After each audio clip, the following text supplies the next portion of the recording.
És un canvi de model radical. Aquest model que avui en dia s'ha desenvolupat, sabem, ja tenim consciència de que està provocant problemes a nivell climàtic, està provocant problemes de sinistralitat, està provocant problemes de pèrdua de qualitat de vida, està provocant col·lapses, per tant està provocant problemes. La nostra gran inconvenient que no ens permetrà, si no canvia molt, donar suport a tot el document és el tema de la Ronda Est. Per nosaltres la Ronda Est, a més de ser un tram de la Ronda del Vallès, no hauria de saltar el Ripoll. Per tot plegat és evident que les infraestructures continuaran en la primera plana política de la ciutat. Aquest ha estat el segon debat sobre infraestructures organitzat per la FAP. El passat dia 12 de març van ser les entitats les que van presentar les seves propostes amb l'objectiu de millorar la mobilitat. Més infraestructures. L'executiva del Partit dels Socialistes de Catalunya de Sabadell ha fet una valoració molt positiva de la posada en marxa de l'allargament dels catalans a la ciutat. Els socialistes han mostrat la seva satisfacció per la bona gestió de l'Ajuntament en matèria d'infraestructures. Des de l'executiva han remarcat el paper de l'equip de govern, que segons ells ha estat clau per fer realitat actuacions com aquesta, i d'altres que encara han d'arribar, com la Ronda Oest i el quart cinturó. D'altra banda, també han destacat que, tot i la polèmica que actualment existeix respecte a les infraestructures de la ciutat, és només una qüestió de temps. Els socialistes confien que a curt o llarg termini hi hagi acord polític. En aquest sentit, han recordat la polèmica que hi va haver sobre la Gran Via, que al final es va dur a terme.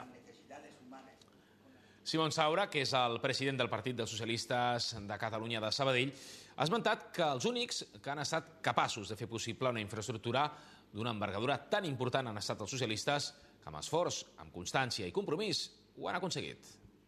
Y ha sido el Partido Socialista que ha sabido y el que ha podido encajar todas esas aspiraciones ciudadanas y darle, pasarlas, digamos, es como si fuera un gran embudo, que las ha ido recogiendo y dándole una proyección. Y esa proyección la está dando el ayuntamiento, que es todo, con todos los partidos, pero que está liderado, como se sabe, y que está hecho pues, por nuestro alcalde, Bustos, y por el Partido Socialista, que es el que está gobernando en esta ciudad.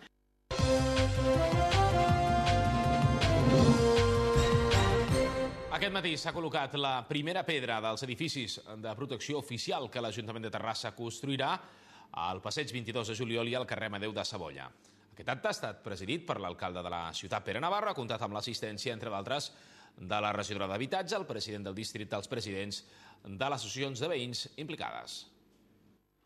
Avui s'ha celebrat l'acte simbòlic de la col·locació de la primera pedra dels nous edificis de protecció oficial a Terrassa. Es tracta de la construcció de 2 blocs de vivendes situats al passeig 22 de juliol i al carrer d'Amadeu de Savoia. Aquest projecte preveu construir un total de 20 habitatges i s'emmarca dins el programa d'habitatge de Terrassa de 2005-2010. Ja s'ha col·locat la primera pedra del que serà el nou edifici de protecció oficial del carrer 22 de juliol. Aquest edifici comptarà amb 4 plantes, amb 3 habitatges per planta i un soterrani amb places d'aparcament. A més, els pisos, al ser petits, tenen la cuina integrada al menjador i la façana compta amb una ventilació que també s'integra en l'arquitectura del carrer. La superfície mitjana d'aquests pisos és de 60 metres quadrats pel que fa als de 2 habitacions dobles i de 40 metres quadrats els que només en tenen una. Tots compten amb un únic bany i una cuina semi-integrada a la sala menjador. En aquest projecte, tots els habitatges s'han dissenyat sense barreres arquitectòniques i per tal de reduir les despeses energètiques tant a l'hivern com a l'estiu, l'edifici comptarà amb un sistema de façana i de coberta ventilades. Pel que fa al projecte del carrer Amadeu de Savoia, l'edifici constarà amb una planta baixa i 3 plantes d'habitatges amb 2 pisos per replà. En les vivendes del primer pis només hi haurà una habitació doble i tota la resta en tindran 2. Degut a les reduïdes dimensions d'aquest solar no s'hi podrà construir aparcaments. Però de la mateixa manera que els pisos del passeig 22 de juliol, totes les vivendes han estat dissenyades sense barreres arquitectòniques per tal d'afavorir-ne la mobilitat. A banda d'aquests 2 projectes, l'Ajuntament de Terrassa també té en marxa la construcció de 140 habitatges més. Hi ha 2 ubicacions, ara una és en l'àmbit de FUPAR i l'altra és... Caixa Terrassa és FUPAR i Ronda Ponent. I Ronda de Ponent són 2 promocions de 35 habitatges cadascú, llavors el que es fa és que la Caixa fa la construcció d'aquests habitatges amb el terreny que els cedim, el mateix que amb els sindicats, amb comissions obreres i UGT, que estem també programant aquests 140 habitatges nous. És una col·laboració que hem establert des de fa temps, està funcionant força bé. Ens sembla que també que altres entitats de la ciutat s'impliquin en la construcció d'habitatges de protecció, també és important i interessant també, no? D'altra banda, també s'ha anunciat que la construcció dels edificis del passeig 22 de juliol i d'Amadeu de Savoia estaran enllestits en un plaç de 15 mesos aproximadament i totes les vivendes es faran en concepte de règim de compra.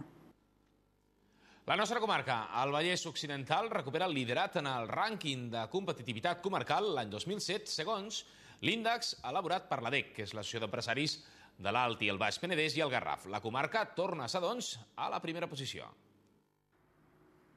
Segons l'estudi de competitivitat comarcal de l'ADEC, el Vallès Occidental torna a ser líder de les comarques catalanes al 2007.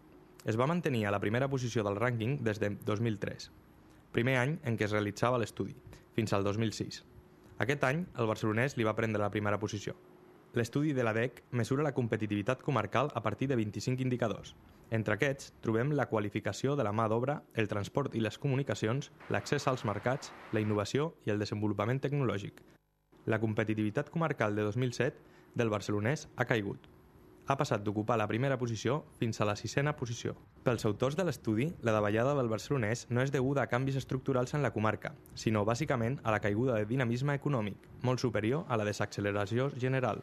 Pel que fa al balanç de l'economia del conjunt de Catalunya, en termes generals, ha estat positiu durant el 2007, tot i que comença a fer-se evident la desacceleració, sobretot al sector de la construcció. Això implicarà canvis en el model productiu i en la disponibilitat de la mà d'obra. Segons els autors de l'estudi, per afrontar aquests reptes serà necessària una evolució en la formació, la innovació i el desenvolupament tecnològic. Canvi de tema. La Cambra de Comerç i Indústria de Sabadell ha fet la presentació aquest matí del sopar del comerciant, que recordem se celebra demà dissabte al vespre. Aquest sopar donarà el tret de sortida a les diferents jornades que la Comissió de la Cambra ha preparat per aquest any. En aquesta 19a edició s'han organitzat diverses activitats, entre les quals s'hi compten conferències, tallers i l'entrega dels premis del que és el 38è concurs d'aparadors, en el qual hi han participat prop de 400 empreses de la demarcació. A més, s'ha organitzat un acte lúdic per als comerciants que tindrà lloc el pròxim 29 d'abril a la Faràndula. Es tracta de l'obra titulada Còmica Vida, escrita per Joan Lluís Botzo i dirigida i interpretada per en Pep Cruz. Però a banda d'informar de la programació d'aquestes jornades, també s'ha anunciat un estudi d'hàbits de consum que ha dut a terme la Cambra de Comerç i Indústria de Sabadell durant el passat any. Aquest estudi ja està gairebé acabat, es presentarà de manera oficial d'aquí a pocs mesos i es posarà a l'abast dels diferents ajuntaments i de totes les empreses que ho desitgin. Aquest any serà unes jornades que normalment ocupen, es fan a la primavera. Aquest any ho allargarem perquè podrem dir que tota la presentació aquesta del treball formarà part també de les jornades, perquè també ho comencem durant aquest període. Canviem de tema perquè aquest dimecres es va dur a terme la lectura de contes i poemes a l'Hora del Temps, a l'Espai Ventura Foc de Sabadell.